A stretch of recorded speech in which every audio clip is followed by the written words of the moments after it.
আসসালামু আলাইকুম। আমার নাম এমডি ইউসুফ সাদে। আমি আরেকটা নতুন দিন শুক্রিয়া শুকর আলহামদুলিল্লাহ বলতেছি। আমরা সবাই জন্য সুস্বাস্থ্য কামনা করতেছি এবং এই দিনে বিশ্ব আসলে আজকে ঐতিহাসিক গুরুত্ব হলো ধর্মীয় গুরুত্ব। ধর্মের দিক থেকে এই দিনটা খুবই গুরুত্বপূর্ণ। আমরা সবাই সুস্থতা সাফল্য কামনা করতেছি।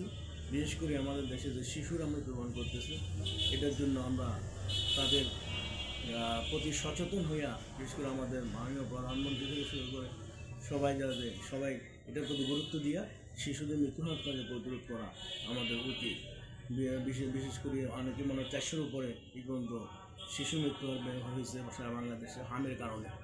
সুতরাং হামের টিকাদান কর্মসূচিকে আরও অনুসরণযোগ্য করা আমরা যাতে উত্তরোত্তর শিশুদের এই মৃত্যুকে প্রতিরোধ করতে পারি, পাশাপাশি মনিটরিং করে সারা বাংলাদেশে যাতে সময় মতো প্রত্যেকটা শিশু যাতে টিকা প্রাপ্ত হয়।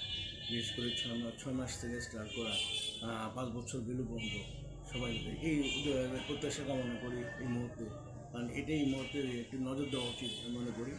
তো সবাই সুস্থতা সাফল্য এবং ধর্মীয় গুরুত্বের প্রতি শ্রদ্ধা নিবেদন করি, আজকের দিনটা শ্রদ্ধা নিবেদন করি এবং সবার সুস্বাস্থ্য সাফল্য কামনা করে আজকের দিনের গুরুত্ব বহন করে এই শ্রদ্ধা নিবেদন করি শেষ করছি। আসসালামু আলাইকুম, ধন্যবাদ।